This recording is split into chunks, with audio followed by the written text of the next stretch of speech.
The Shan State Express, a sonorous name for a unique train that travels to the north of Myanmar and to the legendary kingdom of the Shan.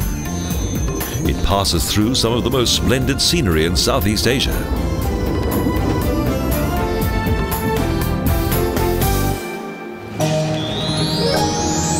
We begin in the famous city of Mandalay, that has a population of around 1 million and is the center of Burmese art.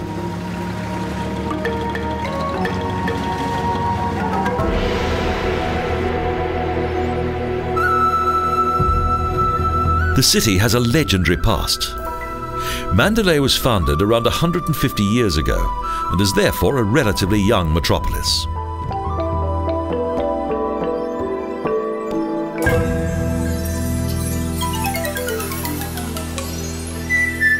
The city owes its existence to an outstanding monarch, King Mindon. Wishing to escape from his kingdom's turbulent past, he had a brand new royal city built here.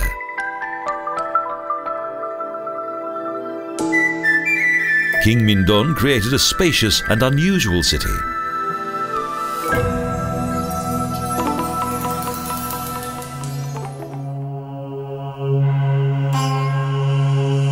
The architecture of Mandalay was based on ancient Buddhist tradition, as the king intended to create a new society that was based on Buddhist principles.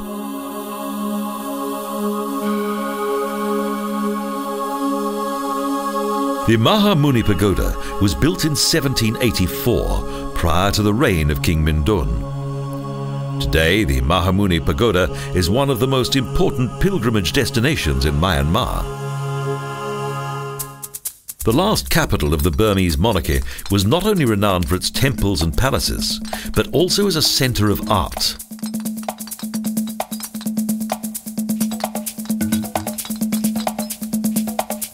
A special feature among the art and craft guilds of Mandalay are the city's gold artisans who continue to work in the traditional way.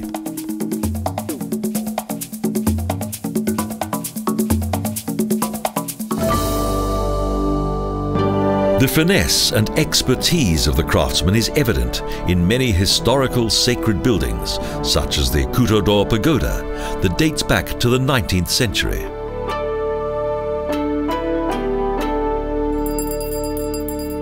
The building is also known as the world's largest book, as it contains the entire collection of Theravada Buddhism's sacred texts. The Sandamani Pagoda houses many important religious texts from the Pali Canon that were carved into 1774 marble plates.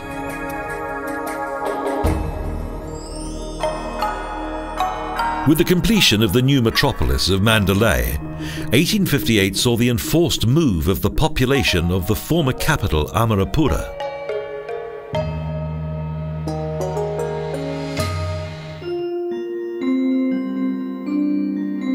The most important timber buildings were dismantled and rebuilt in Mandalay. The Shwe In Bin monastery was privately financed.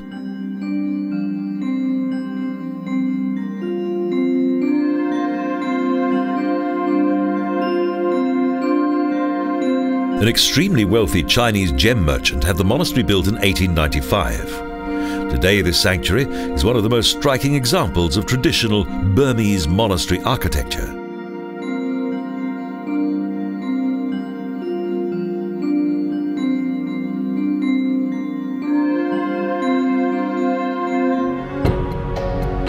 Religion still plays an important role in the everyday life of the people here. The highlight of the religious calendar is the annual Pagoda Festival.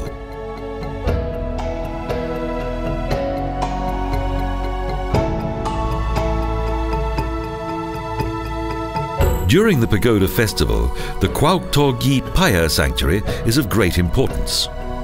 It now incorporates a number of contemporary influences.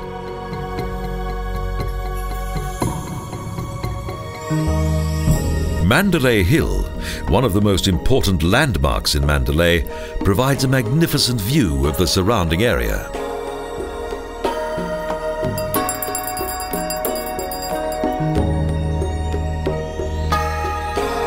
This idyllic hill was once covered with buildings, and it's still of great significance for the local population.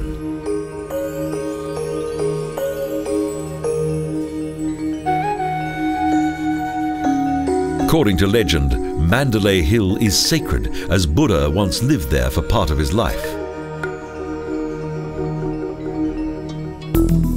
The journey on the Shan State Express begins early in the morning in Mandalay Train Station.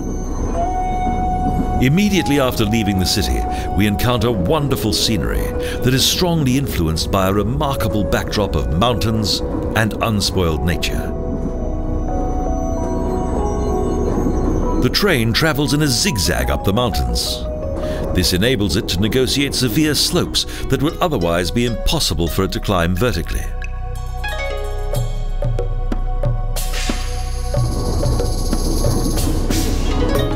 The beauty of the scenery and its extreme terrain posed a great technical challenge for the engineers who had the responsibility of building this railroad in the north of Myanmar.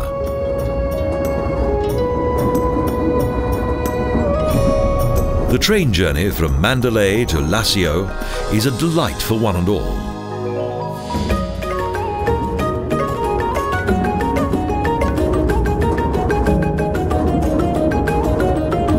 It provides a fascinating insight into the culture and everyday life of the Shan people. The train stops frequently at various small stations.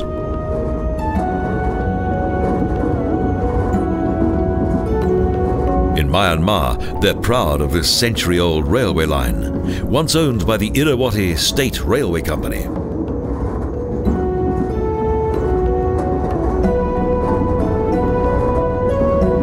On the 1st of May 1877, the first steam train in Burma set out from the main station in Mindon. At first, the line only went as far as Pye, but later a whole network of lines was created.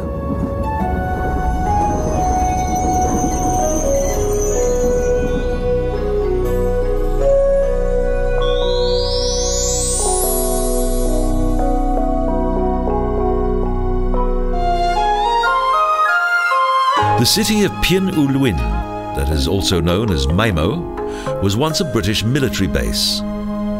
Even today, the city still has a certain air of nostalgia. These magnificent old coaches are not only here for the tourists. The local inhabitants of Maimo also use them as an everyday means of transport, just like a taxi service. Modernity has also found its way here, but it's still full of original charm.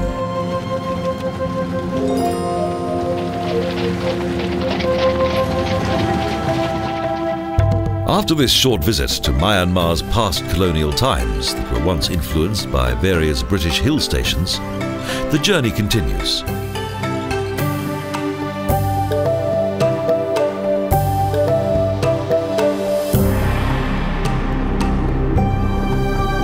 The fertile soil of the nearby environs of Maimo have made this region into a successful agricultural area.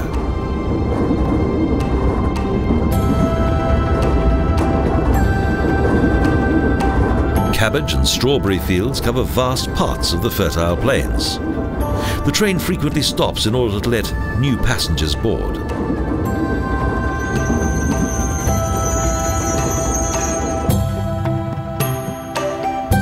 For the country's rural population, the train is often the only means by which they can travel to urban areas, as much of the country is without a proper network of roads.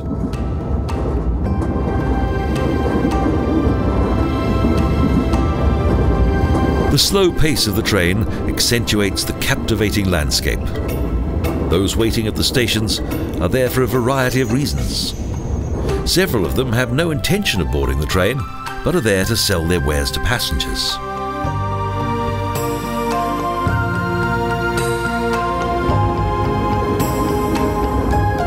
The Shan State Express travels tentatively into the next station. This is a hectic part of the world. However, the calm of this train journey also has a peaceful effect on travellers.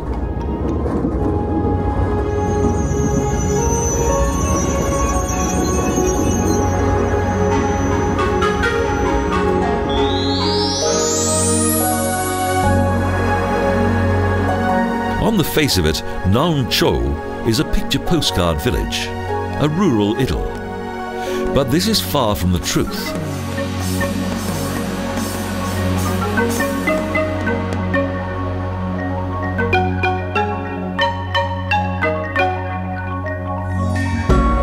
Close to the village, the Gok Tiek Viaduct provides a temporary distraction from the serious problems of this region. The 690-metre-long bridge is a technical masterpiece.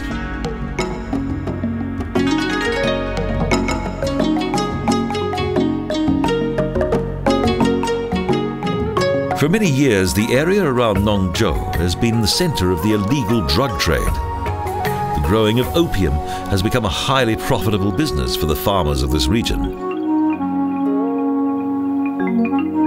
Fortunately, the train passengers see nothing of the local drug problem. Here, cool air is far more important than social issues.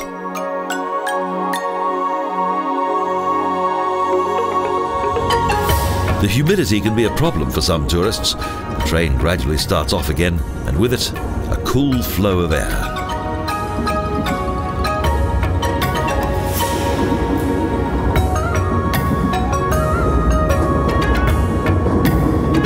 The tropical climate was not the only challenge that the workers had to overcome during the construction of the Mandalay to Lashio section of the railroad.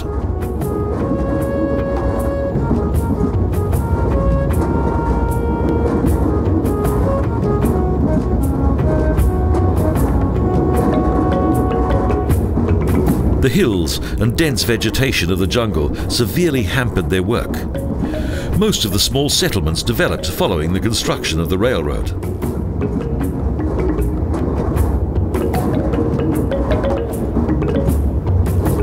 The railroad's arrival brought the country's farmers many new advantages. It enabled them to sell and deliver their products both near and far.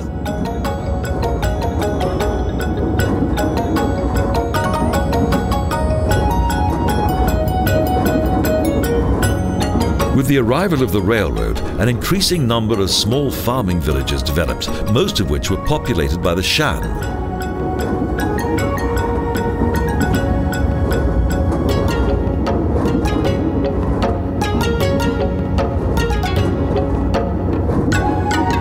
Accounting for around 8.5% of the total population, the Shan are the largest ethnic minority in Myanmar.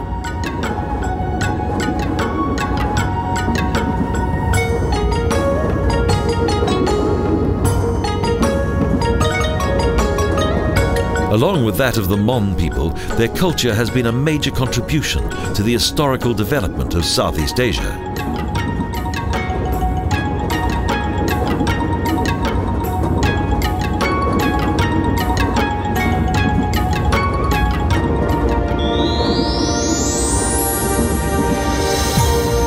The train moves slowly into the next station. Kyaukmi is a typical small town of this region and is well known as a centre for precious stones.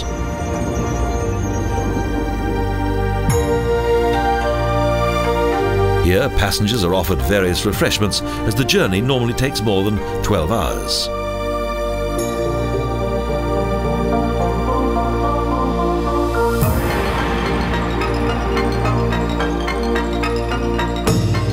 Westerners are sometimes a little wary of the various snacks on offer.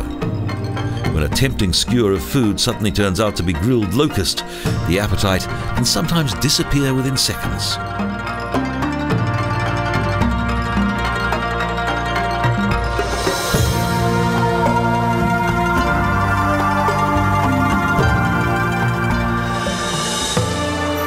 The continuing journey on the Shan State Express travels once more into the countryside. Picturesque hills line the route that is close to a famous military name, the Burma Road.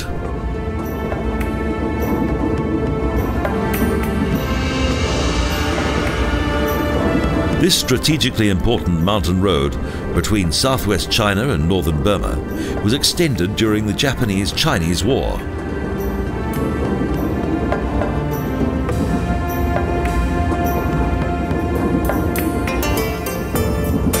When China was cut off from its major ports due to an attack by the Japanese in 1937, an alternative supply route had to be found.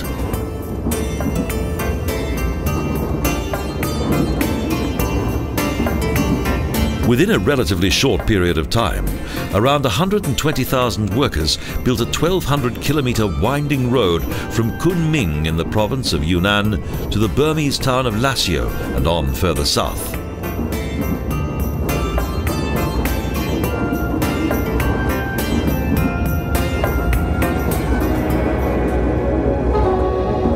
While the Burma Road has since become more and more important for the transportation of goods, it is usually full of passengers.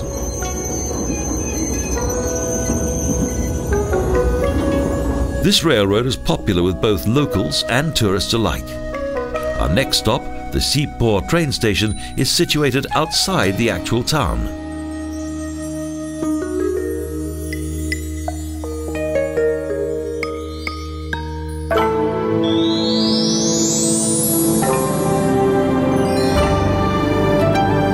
By car, it's only a few minutes to the centre of the old town of Sipor on the Dr. Wadi River. As with most of the towns of this region, it is dominated by Shan culture. In addition to its historical significance as a former centre of power, it's particularly known for its many celebrations and events.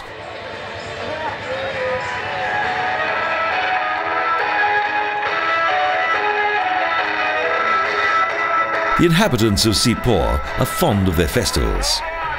A large number of vehicles is imaginatively decorated on these occasions.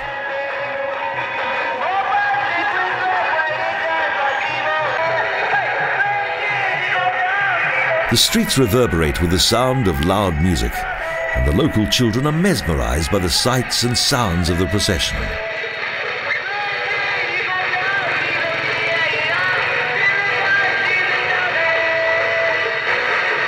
Dancing along, the children follow the parade through the town that has now become a great hive of activity.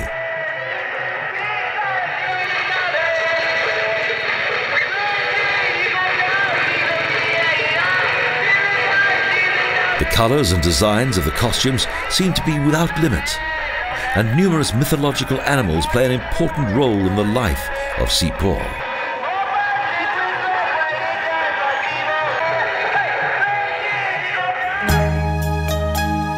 Around 12 kilometres beyond Sipor is the entrance to one of the most famous attractions in this northern Shan state, the legendary Bagyo Pagoda.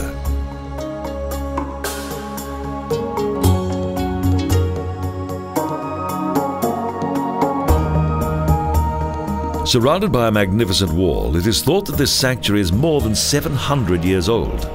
Just as in Sipor, traditional celebrations are also popular here.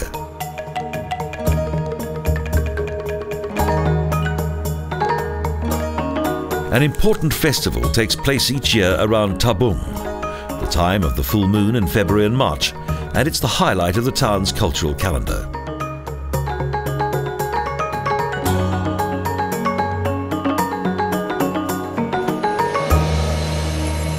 It is not only one of the largest pagoda festivals in the Shan state, but also in the whole of Myanmar.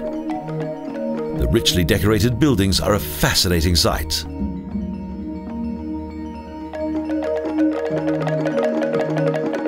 As with the Shan princes of the nearby town of Sipor, the former Saufas made several generous donations for the development of this temple.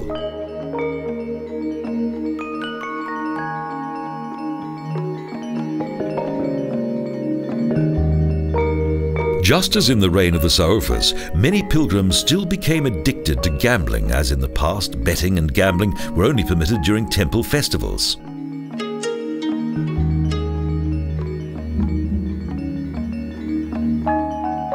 Betting and gambling provided exceptionally high taxes for the ruling Shan monarchy, who donated a percentage of their profits to the adornment of the sanctuary.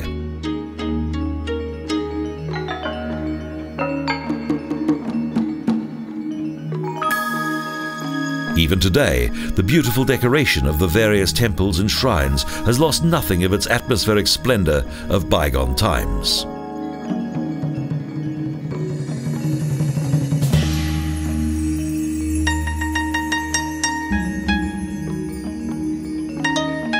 The large number of donations and candles testify to the great importance that the Borgyo Pagoda has for the local population in this northern region of Myanmar.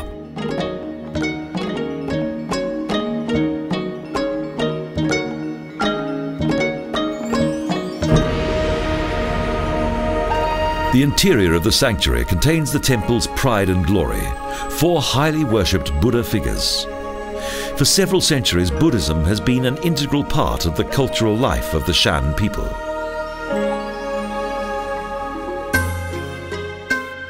Prior to the train's departure, at the station there's a multitude of merchants offering a large range of exotic fruit.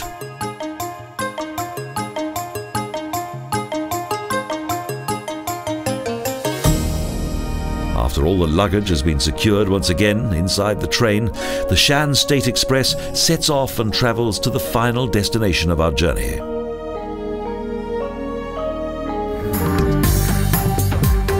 At an average speed of around 20 kilometers an hour, the train struggles up the mountainside. This is the last opportunity to take in the surrounding scenery and the natural beauty of this region.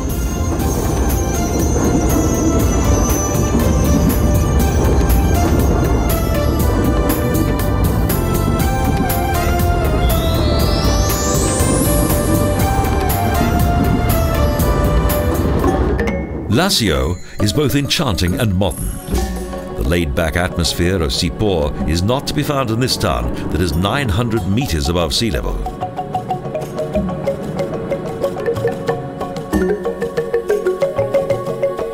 For several centuries, Lashio has been a commercial town with close trading connections with China, which is only around 100 kilometers away.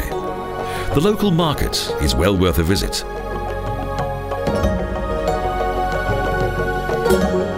The sight of so many goods is quite breathtaking. Fruit, spices, fresh vegetables, you name it, here everything is of the highest quality.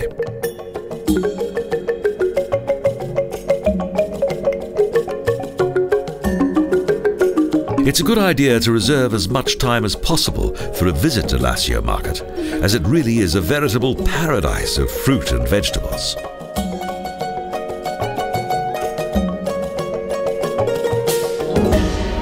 People from both the nearby mountain region and surrounding villages visit the city's most famous market, Mindon market.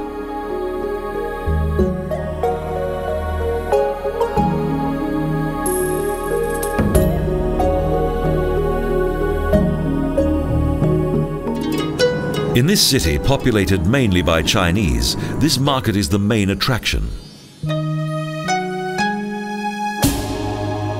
A little off the main tourist route is Lashio's most famous sanctuary, the Mansu Pagoda, built around a century ago.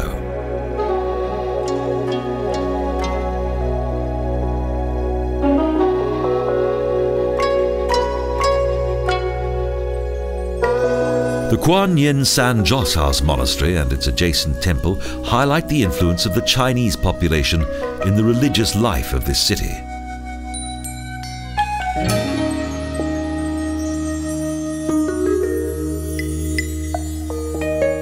Various sacred sculptures and illustrations of ancient mythological creatures provide an insight into local arts and crafts.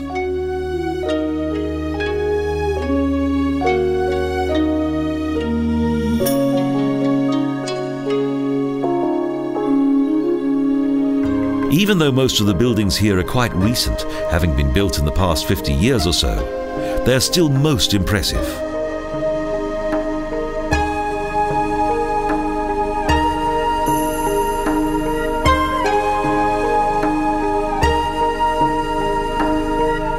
Kuan Yin San House, that was only built a couple of years ago, is not only the largest Chinese monastery in the Shan State, but in the whole of Myanmar. There is possibly no better or more authentic way to experience this fascinating country that was once hidden away from the rest of the world for so long than to travel on the Shan State Express. The Shan State is truly one of the most colourful areas in Southeast Asia. Due to the extended train route from Mandalay to Lashio, the time is hopefully not far away when the poverty of this region will be replaced by a new era of well-deserved prosperity.